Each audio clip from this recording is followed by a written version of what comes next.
Hey everybody, it's Kyle. Hey, today I want to talk about a touchy subject, and hopefully I can express the way I feel in a way that isn't too offensive. But the reality is, our kids are not perfect. I'm constantly seeing parents who post things about, there's a difference between a hissy fit and a meltdown, or a badly behaving child and a meltdown. They're constantly posting these kind of things, and sometimes, at the risk of offending you, our kids are behaving badly. As my sons have gotten older, they're like any teenagers, and they will try to press my buttons. They will try to see what they can get away with. Now, one of them is not as verbal. One of them is much more verbal. But one of them is constantly pressing the envelope, my more nonverbal one. He's constantly testing the boundaries, constantly trying to see what he can get away with. And it's bad behavior.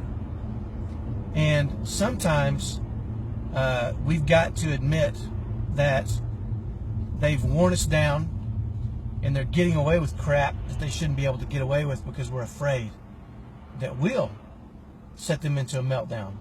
Or actually, it's more of a hissy fit or throwing a tantrum.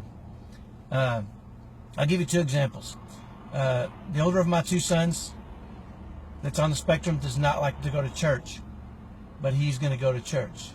And for years, on Sunday mornings, he would attempt to have a meltdown before church so they didn't have to go. Because, he knows that if he has a meltdown when he doesn't want to do something, that in a lot of cases I'll let him get away with it. And for years, I forced him into that meltdown and pushed him through it, and we went to church, and we still go to church to this day. And another example is we don't allow free eating in our home. We have 6 kids. 5 of them are boys, which means they could eat us out of house and home very, very quickly. So we don't allow free eating. Now, if you come to my wife or me and say, hey, can I have an orange or an apple or a cupcake, whatever it may be, in a lot of cases, if it's not too close to dinner, we'll let you have one. But we want to limit that. We don't want kids to just go into the pantry and eat all day long. The older of my two on the spectrum does not like to ask anything. He likes to do what he wants, when he wants, how he wants. And we're constantly fighting that battle. Over the weekend, we fought it again. He'd make his way into the pantry, try to sneak stuff, and I'd catch him, and he'd attempt to, we'll call it sure seems like a meltdown, but really what it is a tantrum, because he didn't get to eat whatever he wanted, whenever he wanted. And I would fight back. I didn't care if it was a tantrum or a meltdown or anything like that. Now, when I say fight back, I don't mean physically fight back. I mean, I just won't let him get his way. I'm nice about it, and I'm not mean about it, but he's not just going to get his way whenever he wants. So, as parents, we've got to be pretty careful that we don't, in an attempt to keep from having our kids have meltdowns, we don't let them start to exhibit bad behavior, because they will. That's what kids do. They want to get their way, and if somehow or another they think they can, then they'll use that and they'll manipulate us. Even our kids that are on the spectrum. Don't fool yourself. They're not perfect. Yours is not perfect. Mine's not perfect. And I think it's about time somebody said something to that effect. So I guess I'm the one to do it, at the risk of offending you. And here's what I'm going to tell you right now. On occasion, you will need to have that fight with them. You will need to escalate those situations, and you will need to let them melt down so that they'll know they can't just pull that crap whenever they want what they want.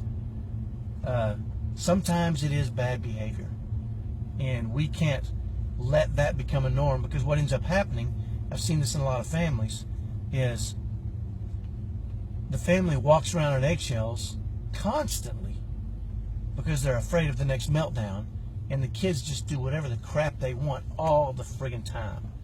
Now, let me tell you something. When they get to be teenagers, that is a bad, bad deal. You're going to be real unhappy because I don't know about girls because both of mine are boys, but the boys start getting some testosterone. They start turning into men. They start flexing their man muscles, and then it gets really bad. That's when they can start to get violent and frustrated and angry if you don't do it when they're young. So the point is simple today. Create boundaries, and if you've got to face a meltdown, face it with strength and courage, and know that if you don't and you just let them get away with everything, then you're going to be in trouble when they get a little older. I've seen it way too much in too many families that I've visited and worked with. And once they get to be that age, it's even harder to get that back into order. So hopefully that's helpful. Hopefully it doesn't offend you too bad. You probably know that your kids aren't perfect.